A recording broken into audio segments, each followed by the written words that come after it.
단도직입적으로 여쭤보겠습니다. 네.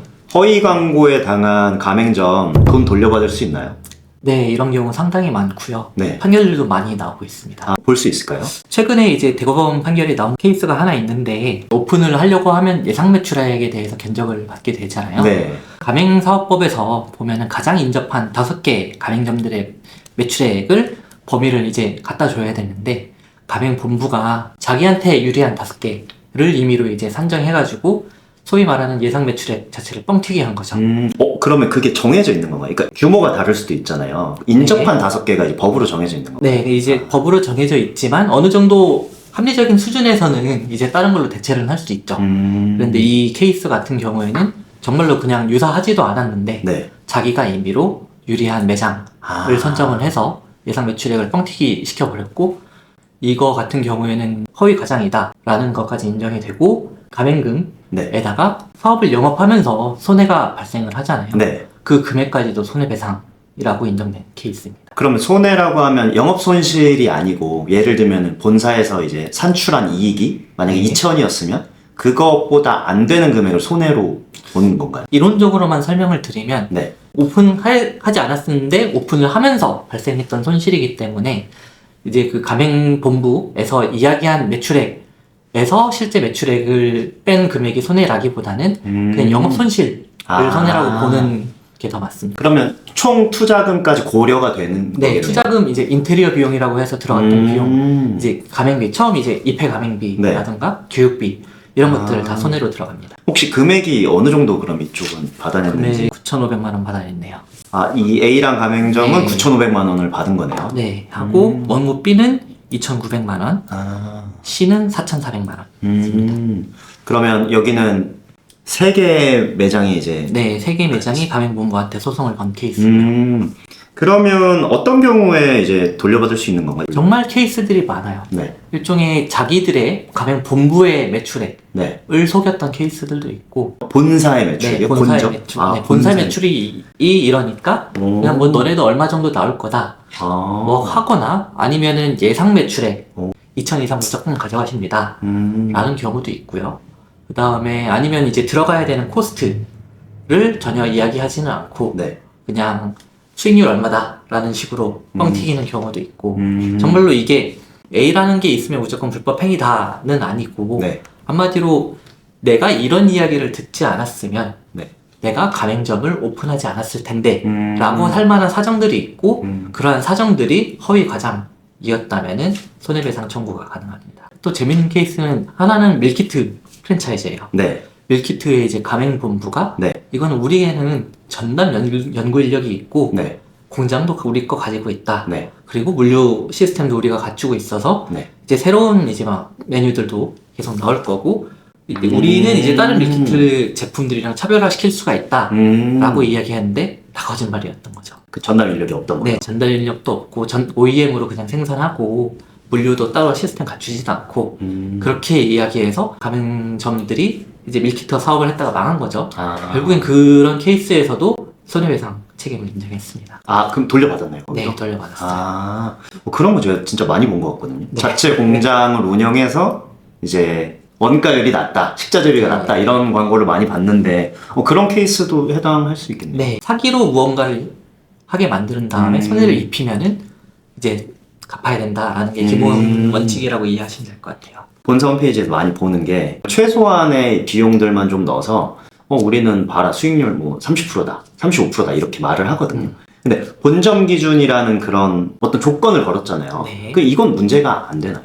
산입해야 되는 지금 코스트를 산입하지 않고 네. 지금 이제 수익률을 계산했다는 거, 수익률. 그거 자체는 이제 기망에 해당해서 손해배상 청구가 가능할 것 같아요. 그러면 본점 기준이라고 써놨어도 거기에 나와 있는 수익률이 좀 일반적으로 통용되는 비용들이 많이 들어가 있지 않다면 그거를 근거로도 해볼 수 있겠네요. 네, 그렇죠.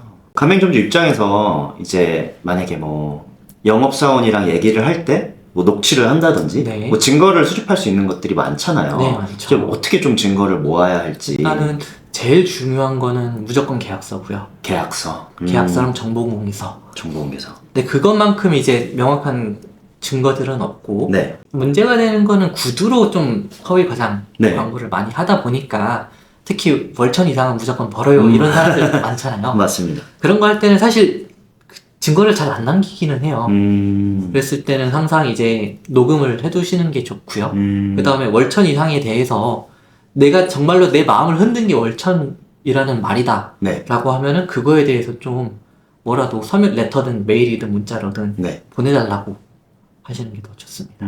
그러면 본사 홈페이지 제가 말씀드렸잖아요. 거기에 나와 있는 수익률을 허위로 좀 과장해서 네. 기재한다던가 그런 것들은 그냥 스크린샷을 해놓으면 되는 건지 아니면 그냥 영상을 화면 녹화를 해야지 더 유효한 건지 좀 그게 궁금하더라고요. 크게 차이는 없기는 한데 네. 소위 말하는 그냥 PDF 딴다라고 했을 때 그 정도만 하면 되고요. PDF를 다운로드. 네, 특히 홈페이지 같은 경우에는 또 아까 전에 한 손해배상 관련해서 말씀드릴 게 허위 과장이 있었는데 네. 손해배상을 인정 안 한 판결도 있거든요. 네. 결국에는 그거는 왜 그랬냐? 네. 아 맞다, 허위 과장한 거 맞는데 네.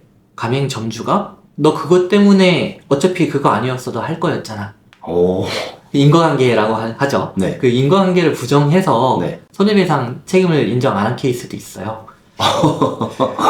그래서 이제 아예 그럼 홈페이지를 보고 아 이거 믿을만 하겠네 라고 하면은 차라리 그거를 보내세요. 가면 본사 담당자 이거 맞나요? 맞나요? 이거가 이 내용이 되게 끌리는데 이게 맞으면은 할게요. 이런 식으로 증거를 좀 상대방이랑 나랑 어떠한 인식에서 이제 계약을 체결했는지 계약서에 다 때려 박으면 좋죠. 네. 월 매출 얼마? 네. 뭐 이제 보장은 못하죠. 네. 하지만 어떻게 예상된다. 이거는 예상된다라는 걸 다 계약서에 넣어놓으면 되는데 그런 거 안 좋아하니까. 그럼 변호사님 말씀 들어오면은 어떤 증거의 형태가 중요하다기보다는 내가 이 제시할 증거로 인해서 내가 가맹 계약을 했다는 거를 좀 입증할 수 있으면 가장 좋은 것 같은데 지금 하고자 하는 내용이 중요한 거죠. 요즘에 자영업자분들 많이 나오는 유튜브 보면은 거기에 사장님이 나와서 이제 프랜차이즈를 할 거니까 이 영상 보면은 이제 은연중에 얼마나 벌고 이거를 계속 이제 얘기하시거든요. 법원에서 판단하기에 유튜브에 그런 내용이 있던 건 맞는데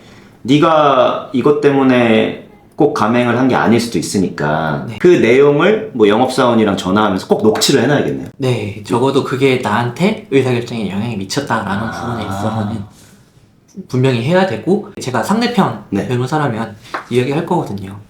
나 이거 가맹계약 체결하게 만들려고 한 영상도 아니고 그냥 나 열심히 살았다고 그냥 나 셀프 브랜딩 홍보하는 영상이다.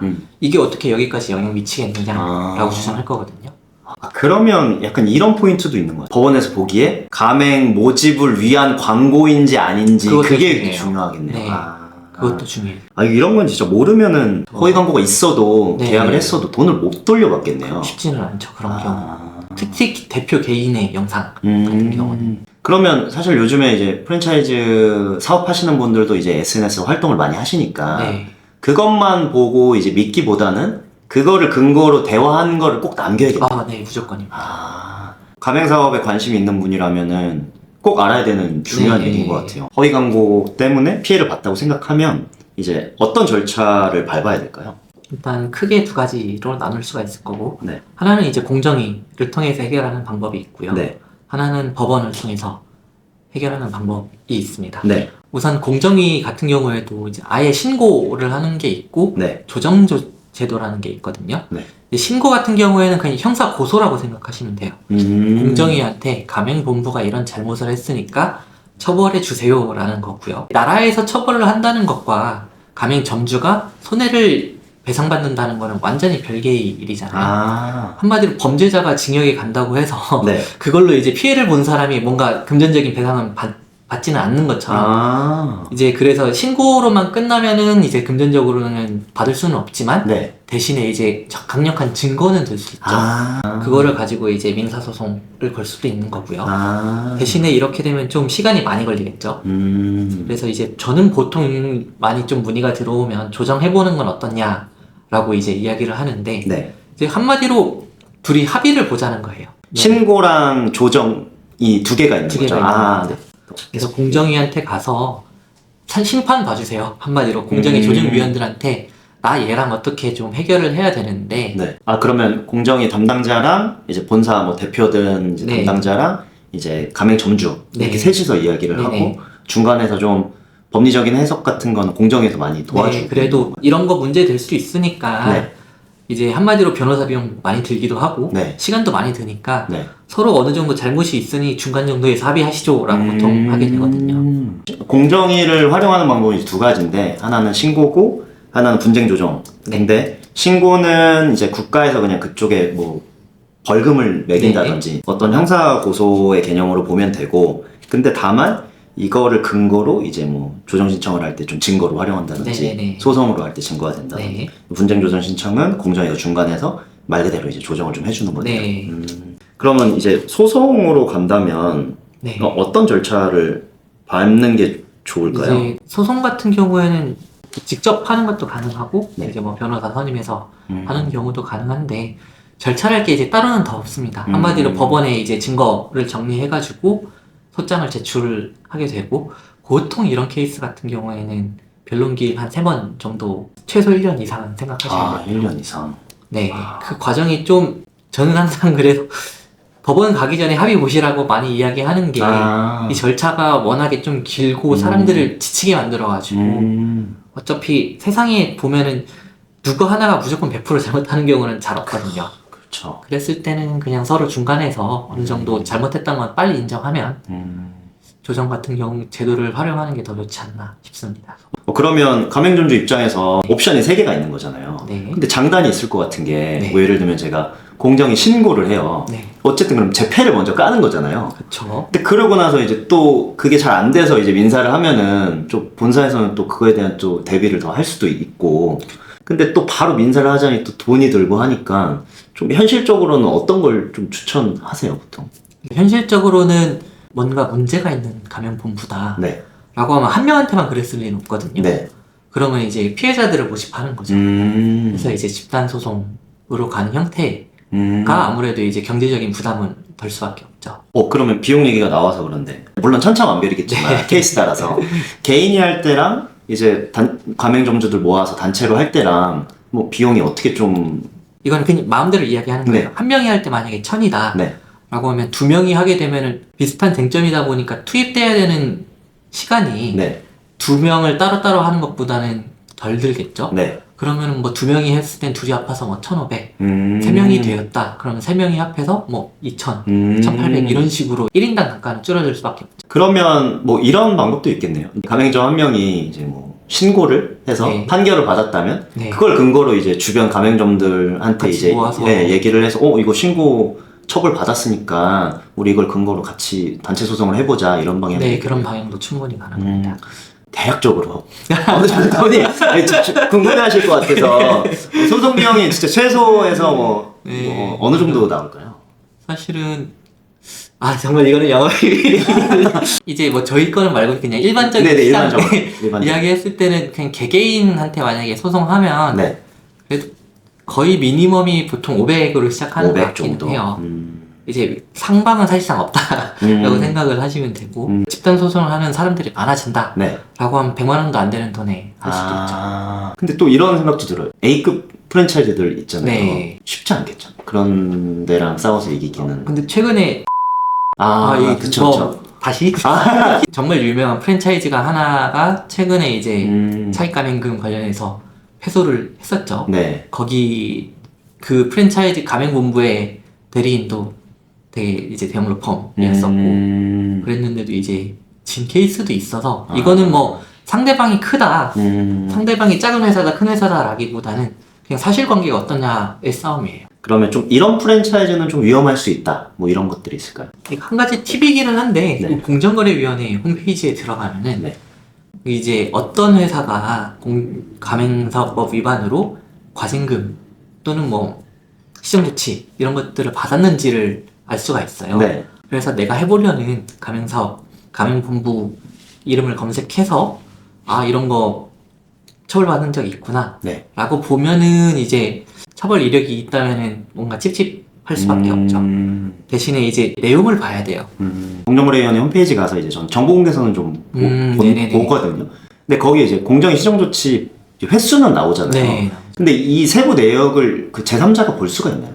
이제 오픈되어 있는 것도 꽤 있어요. 아, 그 기준이 있나요? 오픈돼 있고 이제 말고가? 공정위가 알아서 올리는 거기는 한데 아. 그래도 어느 정도는 웬만하면 다 올리기는 하고. 그거는 제가 좀 방법을 좀 밑에 좀 정리해 놓으면 좋겠네요. 네네네. 교수님 말씀해 주신. 그러면 첫 번째는 이제 공정위 위반 사항이 있는 곳은 조금 더 조심해야 되지만 이게 어떤 걸로 인해서 경고를 받았는지 한번 볼 필요가 네. 있다. 그다음에 좀 계약을 체결하기 전에 네. 너무 자신 있고 확신하는 사람들은 오히려 좀 피하는 게 그런 본사. 맞습니다. 네. 무조건 뭐 월 1억 네, 나옵니다. 네, 그런 식으로 하는 사람들은 음. 저는 개인적으로는 피하라고 말씀드리고 싶어요.